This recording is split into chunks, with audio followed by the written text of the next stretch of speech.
So your dream team is people who work with you, people who are your advocates, supporters, people who are friends of yours, people that want to believe in you and push you up.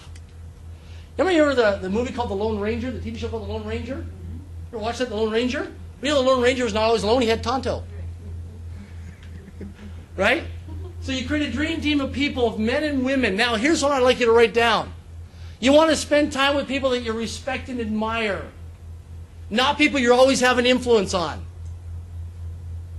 You want to hang out with people that you respect and admire, not people you're always having influence on. Does that make sense? Why is that important? To hang out with people you respect and admire, not people you're always having influence on. Who can tell me? Takes you to a higher level rather than holding you down. Yeah. Is that important? How many in this room, to show of hands, like to be elevated? Right? Yeah. Absolutely. So you create your dream team of men and women. Anybody in this room belong to a mastermind group? Yeah, if you don't know what a mastermind is, Google it. Right? Mastermind group. It's very important that you do stuff like this. You know that people that are high levels all the time, they do this. Now here's the thing. How many of you have ever put people on a pedestal? Let me show you about a pedestal. Who is somebody you put on a pedestal? Man or woman. Let's say Oprah Winfrey is an example, okay? So there's Oprah Winfrey right here. So what are some skills or qualities or assets you think Oprah has that maybe you don't have? Just shout them out. Good public speaker. Good public speaker, sure. What else? Charisma? What else? Entrepreneur, yeah. Come on, everybody. What else? Being able to influence a lot of people. You know, influence a lot of people. Sure. What else? She's a billionaire. Billionaire, yes. Also conviction. Yes. Conviction, yes. So everything that you see in Oprah's life, you also have in your own life. It doesn't just show up in the same form that you identify it as. But if I took people in your sphere of influence, your inner circle, men and women, family, friends, loved ones, neighbors, children, people living in your proximity, and I asked them, all the things that you name off about Oprah Winfrey, does this show up in his or her life? They would say yes. It may show up in church. It may show up in your health. It may show up in your relationships. It may show up in your workplace. It may show up when you're hanging out with your kids at the park. But it shows up in other forms that you don't identify it as. Does that make sense? So when you identify it, like, you know, Leslie could be like, you know, she says, oh, I love Martha Stewart, or I want to be like the Donald Trump, or whoever it is. Everything you see in that man or woman, you also have within inside yourself. Does that make sense? It just shows up in a different form. Okay? So once you can identify that, you're okay. Everyone just please stand for a moment. Shake your bodies out. I want you to go and give two people a high five, a handshake, or a hug, then have a seat. High five, handshake, or a hug.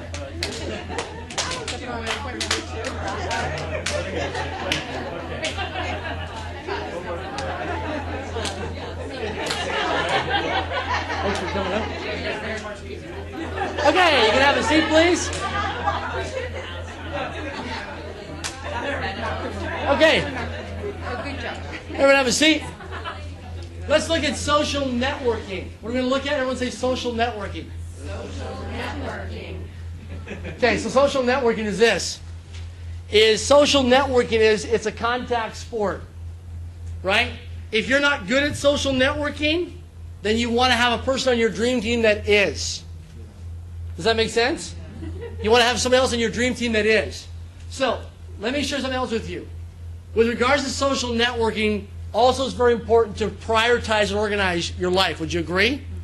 So, remember I shared with you earlier that I had a chance to sit down with a billionaire, and this gentleman taught me a principle that would change his life and would change your life? Here's what it is. It's called the 10-10 principle.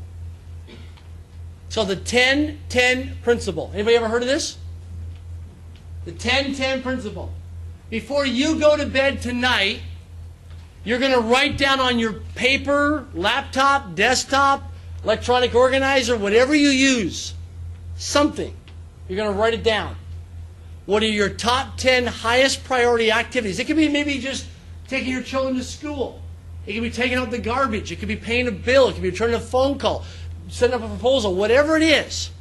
Your top 10 highest priority activities, you're going to write down on paper, and you're going to get them done before 10 a.m. tomorrow morning.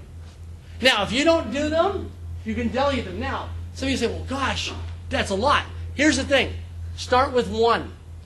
And tonight just write down one, and you're going to get it done before 10 a.m. tomorrow morning. Do you know why? Let's hear from people. Why do you think that's important before 10 a.m. tomorrow morning? Commitment to yourself, for sure. Yeah, absolutely. What else? You're most productive. What happens as you get into 11, 12, 1, 2, 3, 4, 4 o'clock in the afternoon? What happens? With email, telephone, voicemail? More distractions.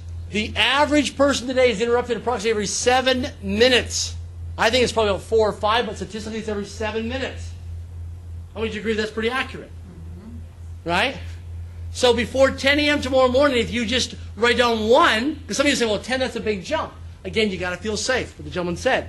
So you write down 1 or 2, and you keep building it up. And what you're going to find is, within 5 days, as you look back and reflect in terms of your specific and measurable results, you realize that, oh my gosh, I got 1, 2, 3, 4, 5, maybe 10, 20, 30, 40, 50 highest prior activities done in the last 5 days. Does that make sense? And what you'll notice is your productivity, your production, your cash flow, your income, your stress levels will decrease. You'll notice that. You start to feel better about yourself. Like the lady said earlier about taking Saturdays off, right? It's important.